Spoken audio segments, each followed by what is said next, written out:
Welcome to This Explainer. Today, we're diving into a practical workshop on transforming how we teach kids virtues, and we're focusing specifically on a big one, honesty. So let's just jump right in. If you're a parent or an educator, you already know stories are incredibly powerful. But today, we're unpacking some fascinating source material, everything from classic fables to modern psychological frameworks to learn how to craft a story that doesn't just entertain, but actually builds character. I mean, we all know the universal bedtime challenge, right? Your kids want a super engaging story, and you want to impart a meaningful lesson, but without sounding like you're just, lecturing them. Picture this. It's 8:47 p.m., you are absolutely exhausted, and you really want to teach them about integrity. But the second you cross that line into preachiness, boom, their eyes just glaze over. So how do we bridge that gap? How do we make the virtue of honesty something they actually want to emulate? Well, the secret actually lies in how the brain processes narratives. As experts over at Scholastic point out, getting completely lost in a narrative gives children a creative springboard to practice empathy and really internalize these lessons deeply. And this is backed by science from places like the Greater Good Science Center and UC Berkeley. See, when children view the world from a character's point of view, they are literally mentally rehearsing those actions. It becomes a safe space for them to explore some pretty complex feelings, things like guilt, fear, and ultimately the total relief of telling the truth. Moving on to Section 1, Classic Tales of Honesty, from Cautionary Fables to Character Studies. Before we actually build our own modern story, it really helps to look back at history. There's this fascinating contrast in how different cultures approach this. On one side, we've got classic cautionary fables like Aesop's The Boy Who Cried Wolf, which is totally rooted in the fear of losing trust. But then on the other hand, traditions like the African folktale The Man Who Never Lied take a much more aspirational approach. They focus on the empowering choices of a character who is just inherently truthful. Both are absolutely invaluable tools in our storytelling toolkit, right? They show us that honesty can be taught both by warning of its absence and by celebrating its presence. And looking at how we tell these stories brings us to a brilliant classic technique, personification. So many global traditions use animal characters to personify these virtues.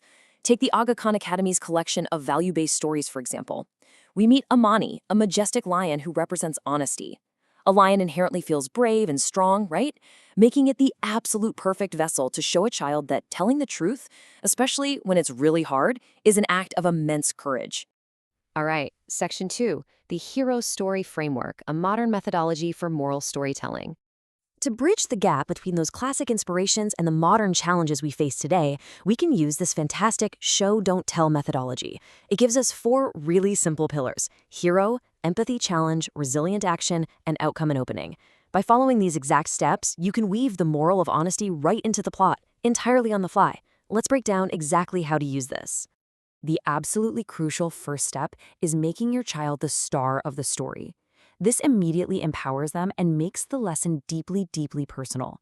Instead of talking about some random boy or a distant lion, you actually use your child's name. When they hear their own name, they're no longer just passively listening to a lesson, they're living it. They're mentally practicing exactly what it feels like to be the honest hero. Next up is the empathy challenge. And honestly, this doesn't need to be some fantastical dragon or monster. It should be an everyday emotional dilemma that they can actually relate to. To teach honesty, we need a situation where lying is really tempting. Maybe they broke something, or maybe they desperately want something that isn't theirs. Setting up this relatable tension is exactly what hooks them in, mostly because they recognize that exact feeling from their own lives. Now for Section 3, building an honesty story. The mystery of the broken crayon. Let's go ahead and put this framework into action using a scenario pulled straight from the Dreamcraft Tale Guides. Imagine this setup. Your child is coloring, having a great time, and suddenly hears the sharp snap of their sibling's absolute favorite crayon breaking. It's an accident, sure, but the stakes are incredibly high. They know for a fact their sibling is going to be upset. And because they are the hero of this story, your child is feeling that tension right along with the character. So here we are at the crucial point, the absolute peak of our empathy challenge. They are faced with the real fear of getting in trouble and this incredibly strong temptation to just hide the evidence. Do they slide the broken pieces under the rug and just walk away? Look, we've all been there. By explicitly stating this temptation in the story, you're actually validating their feelings. You are showing them that wanting to hide the truth is a totally normal human reaction, which makes our next step even more impactful. Instead of just telling the hero to be honest, we vividly describe their resilient action. We describe how they actively choose to go find a parent, explain exactly what happened with the accident, and then offer their very own favorite crayon to make it right. Remember, we are showing, not telling. We describe the hero taking a deep breath, pushing right past that fear, and taking real accountability. That detail of offering their own favorite crayon as a replacement, it's brilliant because it models not just honesty, but true restorative justice and empathy. Finally, Section 4, Making the Lesson Stick, Closing the Story Meaningfully. Now, the hero has grown through their choice, but how we conclude the story is the real secret to making the lesson truly stick.